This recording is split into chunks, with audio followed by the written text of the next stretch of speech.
Hello, everyone. This is Group 3, the Filipino American History, 1946 to present, Unit Overview. I'm Talia McDonald, and my group members are Andrew Yeager, Zara Osman, Craig Byer, and Aaron Taylor. The period from the mid-20th century to the early 21st centuries included some of the greatest visibility of Filipinos in US culture and history. In part, this was because of sheer numbers. Although well established by the 1940s, the Filipino American population increased dramatically after World War II because of opportunities for immigration and creating families afforded by military service, as well as growing demands in the medical field and the desire for low-cost labor in specialized agricultural industries. This unit contains 5 lessons covering 1, the naturalization of Filipinos who fought in World War II and war brides. 2, Filipino American nurses. 3, the impact of the 1965 Immigration Act. 4, Larry Italone and the Delano Grape Strike. And 5, the Tajuba Report. After completing these 5 lessons, students will be able to explain how patterns of Filipino migration to the United States were determined largely by immigration laws and government policies. Explain contributions of Filipino Americans to fight for civil rights and social justice. And also explain why nursing is so central to Filipino American experiences. Although this lesson unit spans a time period of 75 years, the concepts covered in these lessons connect directly to ideas about migration patterns, immigration law, labor issues, and the stickiness of wartime ethics that show up in the new headlines today. Potential highlights in this unit include the opportunity for students and teachers to learn about important Filipino Americans who were trailblazers in American history. And now I will turn it to my group member, Andrew Yeager. Hello. My lesson plan is on the naturalization of Filipinos who fought in World War II and the war brides. Ever since the US annexation of the Philippines, Filipinos have served disproportionately in the American military. From units fighting against Filipino rebels resisting American colonialism, to serving in the US Navy during World War I, to battling in resistance to and the eventual overthrow of the Japanese occupation of the Philippines, Filipino servicemen and servicewomen defended America and American interests through service in the armed forces. However, while America depended significantly on Filipinos in the military during the early 20th century, it also devalued that service, rescinding promised benefits, including paths to citizenship, through legislation. This unit teaches students about the basis of the fight for full equity and the changes in immigration and naturalization driven by governmental decree, including the ways in which Filipino fighters and their families benefited, and how the US reneged on promises to hundreds of thousands of others. Students will understand why the benefits promised were and are important, and gain context for other Filipino American fights for social and academic justice. Now I'll hand it off to my colleague, Zara. Hi, everyone. My name is Zara, and this next lesson plan takes a look at Filipino American nurses and why nursing is such a central piece of the Filipino American experience. So as of 2021, Filipinos represent 1% of the overall American population, but are actually 4% of the nursing population.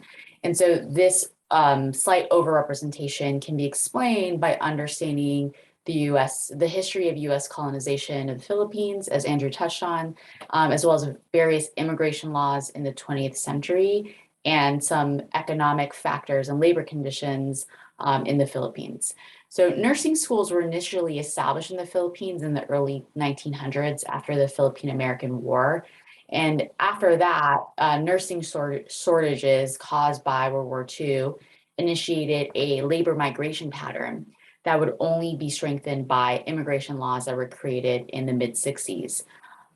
Economic recession in the Philippines starting in the 80s actually pushed more Filipino nurses looking for higher wages to the US and other countries. And that further contributed to strengthening the Filipino American nurses' migration pattern to the States.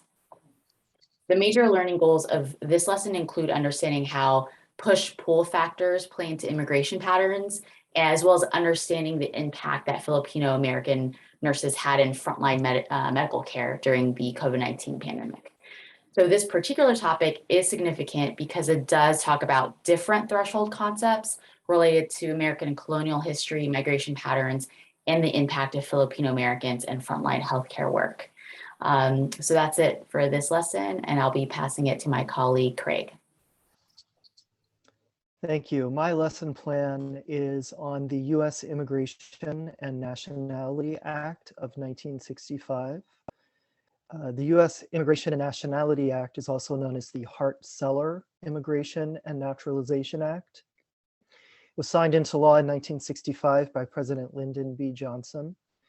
It abolished discriminatory visa restrictions that were in place in the immigration laws that had been passed up to that date, which were based on race and national origin, which favored immigration by white Northern Europeans, and which actually disallowed Asians to immigrate to the United States.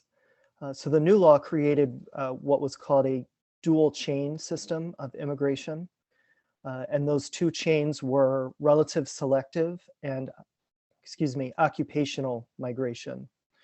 So under relative selective immigration, Filipinos were able to come into this country as petitioned relatives of previous migrants who had become US citizens. Largely, these were nurses or nursing professionals who were able to establish themselves in the United States, or Filipinos who served in the United States military. The occupational immigration clause in the law was in response to the need for more professionals, and specifically professionals in the medical and nursing field. And under that chain of migration, thousands of Filipinos were able to arrive in the US as complete family units, in other words, with their spouses and children.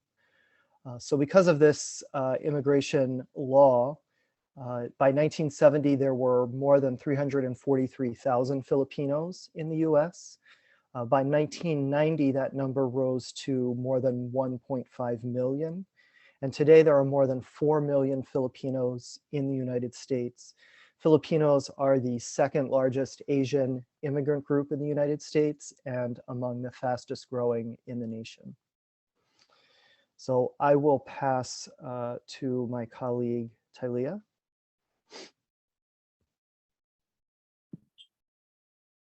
So my section was on Modesto, Larry Italone, and the Delano grape strikes. Students will examine the significance and exhibit awareness about the life of Modesto Larry Dule Italone, his role in Filipino American history, and how he helped the Delano grape strike. Teachers can create a fun-filled and engaging learning environment by utilizing this lesson plan, which incorporates a confluence of the constructivist and connectivist methods. First, students will visit the school library to conduct a research assignment using library reference materials. Next, students will visit the school's computer lab, where they will conduct research on another aspect of the topic and write a brief journal reflection on what they have learned.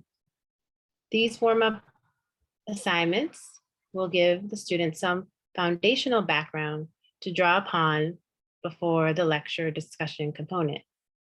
There will also be homework assignments that focus on developing vocabulary words related to Modesto Larry Dule Italone, and the Delano grape strike. In addition, students will have the opportunity to think, pair, share, reflect during group presentations, where they can also demonstrate their creative presentation skills. Lastly, the lesson plan will require students to view a video about Filipino American history, Larry D. Italone, as well as complete a 500-word journal reflection that will give the teacher a more in-depth perspective on the thoughts about what the students have learned. And I'm now going to pass it to my colleague, Erin. Hi. So my lesson plan is on the Taguba report and Major General Antonio Taguba. And this actually ties back in partially to Andrew's lesson plan with the overrepresentation of Filipino Americans in the armed forces, specific branches of the armed forces, but their underrepresentation in the officer branches of those forces. More specifically, Major General Antonio Taguba was only the second Filipino American general in history, in American history, and he's an Army general, so not including Navy or Marines. But this is much more recent history. So at this point, students probably do not remember a time before 9/11 because most of them were not born at that point in time. And they don't remember a time before the wars in Iraq and Afghanistan, but these events have profoundly shaped the current fabric of American political and sociocultural landscapes. And so specifically, the Taguba report was written by Antonio Taguba, and it was about torture that was committed by American troops at Abu Ghraib prison. This is an integral part of this period of recent history, and it's one of the many factors that have shaped the perception of the military and government in the conflict, both domestically and internationally. So as the second ever Filipino American general in the U.S. Army, his firm commitment to truth and integrity during the writing of the report was something that struck most outside observers, and its aftermath, which included him being told to retire in the years following, demonstrates his commitment to causes of justice and reform, even at great personal cost. So this lesson plan specifically will provide opportunities for students to reflect on their own knowledge of the war and to thoughtfully consider serious questions of torture and discrimination within a more structured classroom setting that allows teachers to guide that discussion. Students will also discuss violations of the principles of the Geneva Convention, the subject of whistleblowers, and the negative impacts of discrimination. This lesson plan emphasizes student reflection and peer discussion to encourage students to ask thoughtful questions and to seriously consider the topics discussed, as they're very serious ethical considerations. Students will also have the opportunity to watch part of an interview with General Taguba and to read primary source documentations related to the report. The activities in this lesson plan are designed to be flexible so that instructors can tailor the activities to meet the needs of their students and the relative maturity levels, and also to adjust to fit into the time constraints of the lesson. So this lesson plan also provides a considerable amount of additional materials that teachers can choose to either integrate into the lesson, assign it as pre-class work for the students to do before the lesson, or as a homework assignment. And that wraps up our lesson plans on 1946 to present Filipino American history.